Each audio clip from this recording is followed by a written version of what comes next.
Once again, we want to open Wireshark and we want to start our capture. But first, we want to look at one thing. So if I click on Capture, Options, and I look down here, you see this Enable Promiscuous Mode on all interfaces. What that does is, it tells the network adapter to turn off its MAC filtering and capture all packets. Since the majority of you will be connected to a switch, we're only going to see the traffic to and from our machine along with the broadcast traffic. Where this promiscuous mode comes into play is when you have a hub or something that is sending all of the network traffic to the machine. Then in promiscuous mode, we would see all of the network traffic. One other place that this can come into play is the time when you have a wireless network adapter.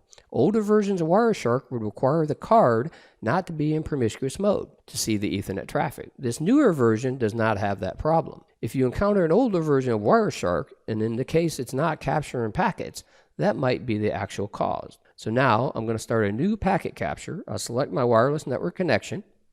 Remember, we want to discuss a process and methodology for reviewing the data. We will briefly visit this here. And as we continue to build our skills, we want to enhance and hone our process. So I'm going to go to a couple of websites now and generate some traffic. I will continue with my theme of cars. So I'll go to my browser and I'll go to AstonMartin.com. I'll go to Porsche.com, Jaguar.com,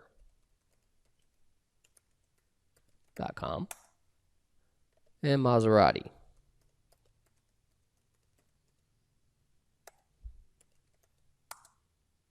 Now I've went to multiple websites.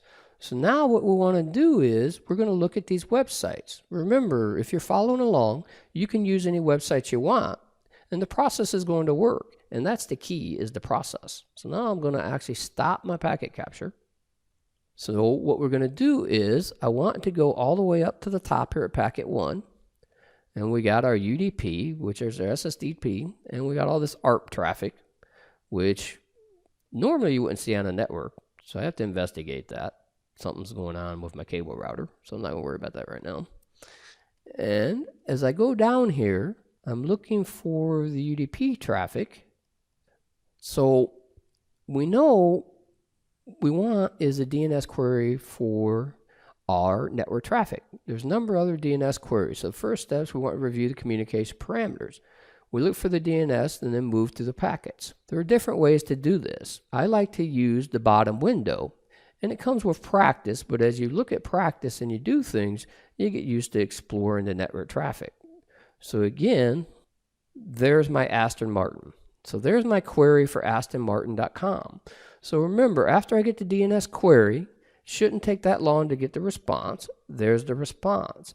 Immediately following this, I get information for the connection. So it comes with practice, but more you work at it, you'll get better at it. So I said there's different ways of doing it. So I'll pull this bottom window up.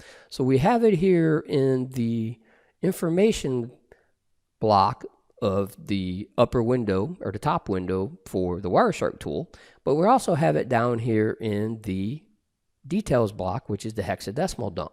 So we got it either place. So which one you use is entirely up to you, of course. But now we have the IP address of Aston Martin, right? So we have a lot of different things. So this is the Aston Martin. So it's not encrypted. If it was encrypted, I wouldn't be able to read it. But in this case, we see the send packet, in this case, for Aston Martin, and the three-way handshake is going to port 80. So HTTP, Hypertext Transfer Protocol. So all I'm doing is looking for anything that might be of interest. Remember in the static capture file, we had FTP traffic. So we came across that with FTP, File Transfer Protocol, the data is in clear text. So here what we're looking for is the data with Aston Martin. So now I just right-click the send packet, which is right here after the query, and I use my methodology of following the stream. So now we get in here and we have information. Remember, red is the client, blue is the server. And we see right in here, we see what? We see that they're running on their server, Microsoft IIS 8.0. So again, this is all data and information we've been able to obtain because we have a process and methodology for doing protocol analysis. So now if I close out of this, I clear my filter, and I continue my little quest. So I scroll down. Again, that's my Aston Martin. And we'll show you quicker ways to do this as we go through different things. And there's all this stuff that comes along with going to a website. As I said, unfortunately, that's all part of your data mining. So we keep coming down here, and we'll learn filtering is the way to do this quickly. And we'll learn that once we get into more analysis. And again, as I said, all this information is what's taking place every time you connect to the internet. It's why if you've ever went and you've done a shopping and you've bought something or just looked for something online, curiously, every time you go online, you'll start seeing those types of things. The best example of that, I needed a computer laptop bag. Mine broke when I was on travel one time. So I was looking one night trying to find one. And the next 3 days, all I seen was advertisements for luggage, laptop bags and luggage. So again, it's all data mining. Data mining is taking place every time we go on the network today. And this is what we're looking here in the network traffic. You're looking at all the things taking place at the network level. This is why it's so important to understand how to do protocol analysis. All right? So different types of things. So once you've had the process, now you can look at different things. And again, as I said, we will start looking at this traffic with a process and methodology that allow us to give us filter. A lot of different filter and information. All right? So a lot of things on this network. So as I scroll down, I'm just looking for any suspicious. Now I got some suspicious traffic coming up here. So now the Wireshark tool is helping me, telling me, hey, you got some duplicate acknowledgments. Now that could be a spurious retransmission, as it says here. Again, it would require more investigation. But in most cases, it's probably just noise on the network because we have a lot of noise on any of our networks today. Because again, data mining. All this comes from data mining. So as you see here, all this noise is taking place on the network. Now, once we get into the next section, we'll teach you how to filter this and only look at specific components of what's taking place on the network. And that's one of the powerful things to do. So if I go here and just click on an example in this HTTP, which is a JPEG. So in this case, there's a JPEG file coming across. So now if I apply my methodology, identify the TCP traffic or UDP traffic, right-click it, select Follow TCP Stream. Now there's all the data there. And this is, again, is Aston Martin, CDN Aston Martin. So this is a little bit different Aston Martin than the Aston Martin I looked at before.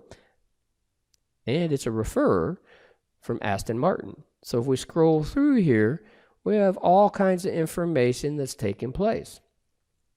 We even got this Adobe Photoshop, and we got this guy Norwood, Pete Norwood. We got all kinds of stuff in here. Adobe, all kinds of data. Again, this is nothing but network traffic that's taking place between my machine, and in this case, the Aston Martin server. So that's the power of doing this stuff. You actually learn how to actually do protocol analysis. And what protocol analysis does is teaches you what's taking place on the network. So as you build your skills, you'll get more familiar with this.